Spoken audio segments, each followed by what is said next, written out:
When the enemy is relaxed, make them toil. When full, starve them. When settled, make them move. To know your enemy, you must become your enemy. Build your opponent a golden bridge to retreat across. Those skilled in warfare move the enemy and are not moved by the enemy. Hold out baits to entice the enemy. Feign disorder and crush him. Be where your enemy is not. He who is prudent and lies in wait for an enemy who is not will be victorious. It is easy to love your friend, but sometimes the hardest lesson to learn is to love your enemy. Do not swallow bait offered by the enemy. Do not interfere with an army that is returning home. Do not engage an enemy more powerful than you. And if it is unavoidable and you do have to engage, then make sure you engage it on your terms, not on your enemy's terms. For them to perceive the advantage of defeating the enemy, they must also have their rewards.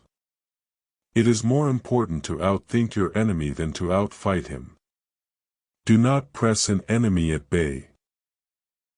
Convince your enemy that he will gain very little by attacking you. This will diminish his enthusiasm. When your opponent gives you an opening, be swift as a hare. The whole secret lies in confusing the enemy so that he cannot fathom our real intent. If ignorant both of your enemy and yourself, you are certain to be in peril. Keep your friends close, your enemies even closer. Know thyself, know thy enemy. 1,000 battles, 1,000 victories. Thus, the expert in battle moves the enemy and is not moved by him. When envoys are sent with compliments in their mouths, it is a sign that the enemy wishes for a truce. We cannot enter into alliances until we are acquainted with the designs of our neighbors. Anger may in time change to gladness, vexation may be succeeded by content. But a kingdom that has once been destroyed can never come again into being, nor can the dead ever be brought back to life. Prohibit the taking of omens, and do away with superstitious doubts. Then, until death itself comes, no calamity needs to be feared. If quick, I survive. If not quick, I am lost. This is death. If you fight with all your might, there is a chance of life, whereas death is certain if you cling to your corner. If the mind is willing, the flesh could go on and on without many things. Plan for what is difficult while it is easy, do what is great while it is small. Wheels of justice grind slow but grind fine. Foreknowledge cannot be gotten from ghosts and spirits, cannot be had by analogy, cannot be found out by calculation. It must be obtained from people who know the conditions of the enemy. When the outlook is bright, bring it before their eyes, but tell them nothing when the situation is gloomy.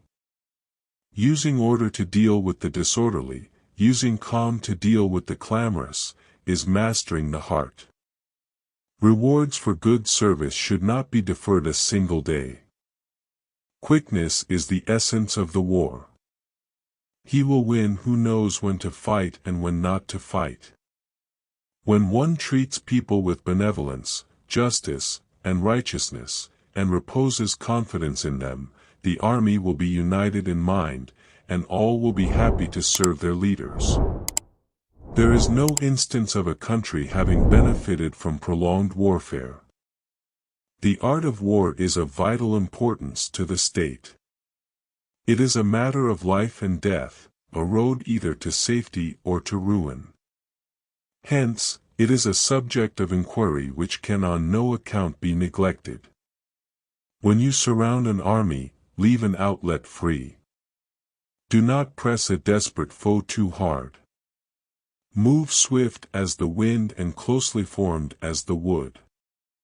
Attack like the fire and be still as the mountain. To fight and conquer in all our battles is not supreme excellence. Supreme excellence consists in breaking the enemy's resistance without fighting. Every battle is won before it's ever fought. Supreme excellence consists of breaking the enemy's resistance without fighting. Victorious warriors win first and then go to war, while defeated warriors go to war first and then seek to win. One mark of a great soldier is that he fight on his own terms or fights not at all. The wise warrior avoids the battle. Treat your men as you would your own beloved sons, and they will follow you into the deepest valley. Even the finest sword plunged into salt water will eventually rust. Who wishes to fight must first count the cost. One may know how to conquer without being able to do it. Great results can be achieved with small forces. Who does not know the evils of war cannot appreciate its benefits. The worst calamities that befall an army arise from hesitation. When your army has crossed the border, you should burn your boats and bridges in order to make it clear to everybody that you have no hankering after home. Sweat more during peace, bleed less during war. All wars are won or lost before they are ever fought. Appear weak when you are strong and strong when you are weak. Concentrate your energy and hoard your strength. If the enemy knows not where he will be attacked, he must prepare in every quarter, and so be everywhere weak. If your opponent is of choleric temper, seek to irritate him. Pretend to be weak, that he may grow arrogant. If he is secure at all points, be prepared for him. If he is in superior strength, evade him. So in war, the way is to avoid what is strong and strike at what is weak. If there is a disturbance in the camp, the general's authority is weak. It is only the enlightened ruler and the wise general who will use the highest intelligence of the army for the purposes of spying, and thereby they achieve great results. Hence that general is skillful in attack whose opponent does not know what to defend, and he is skillful in defense whose opponent does not know what to attack. If words of command are not clear and distinct, if orders are not thoroughly understood, then the general is to blame. But, if orders are clear and the soldiers nevertheless disobey, then it is the fault of their officers. The skillful employer of men will employ the wise man, the brave man, the covetous man, and the stupid man.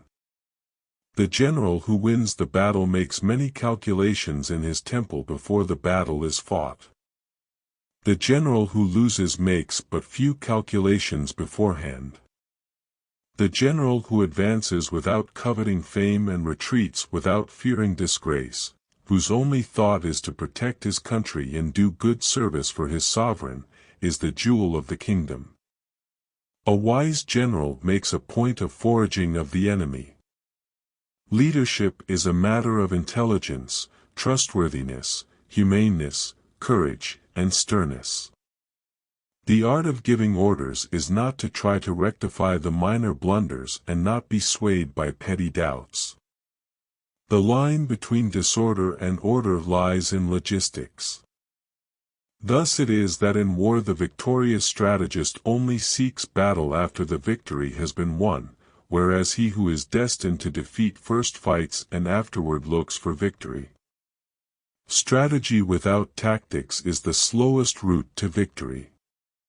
Tactics without strategy is the noise before defeat. Water shapes its course according to the nature of the ground over which it flows. The soldier works out his victory in relation to the foe whom he is facing. The greatest victory is that which requires no battle. The victorious army is victorious first and seeks battle later. The defeated army seeks battle first and seeks victory later. Supreme importance in war is to attack the enemy's strategy. The peak efficiency of knowledge and strategy is to make conflict unnecessary. Let your plans be dark and impenetrable as night, and when you move, fall like a thunderbolt. Energy may be likened to the bending of a crossbow, decision, to the releasing of a trigger. Ponder and deliberate before you make a move. Begin by seizing something which your opponent holds dear, then he will be amenable to your will. Move not unless you see an advantage, use not your troops unless there is something to be gained, fight not unless the position is critical. Be extremely subtle, even to the point of formlessness. Be extremely mysterious, even to the point of soundlessness. Thereby you can be the director of the opponent's fate. The quality of decision is like the well-timed swoop of a falcon which enables it to strike and destroy its victim. Attack is the secret of defense, defense is the planning of an attack. You have to believe in yourself. Never venture, never win. Opportunities multiply as they are seized. In the midst of chaos, there is also opportunity. The opportunity of defeating the enemy is provided by the enemy himself. The good fighters of old first put themselves beyond the possibility of defeat, and then waited for an opportunity of defeating the enemy. To secure ourselves against defeat lies in our own hands, but the opportunity of defeating the enemy is provided by the enemy himself. Victory comes from finding opportunities in problems. Unhappy is the fate of one who tries to win his battles and succeed in his attacks without cultivating the spirit of enterprise, for the result is waste of time and general stagnation. What the ancients call the clever fighter is one who not only wins but excels in winning with ease. For to win 100 victories in 100 battles is not the acme of skill. To subdue the enemy without fighting is the acme of skill. Those who win every battle are not really skillful, those who render others' armies helpless without fighting are the best of all. He wins his battles by making no mistakes. Bravery without forethought causes a man to fight blindly and desperately like a mad bull. Such an opponent must not be encountered with brute force, but may be lured into an ambush and slain. In battle, there are not more than two methods of attack, the direct and the indirect, yet these two in combination give rise to an endless series of maneuvers. Hence the saying, if you know the enemy and you know yourself, your victory will not stand in doubt. If you know heaven and you know earth, you may make your victory complete.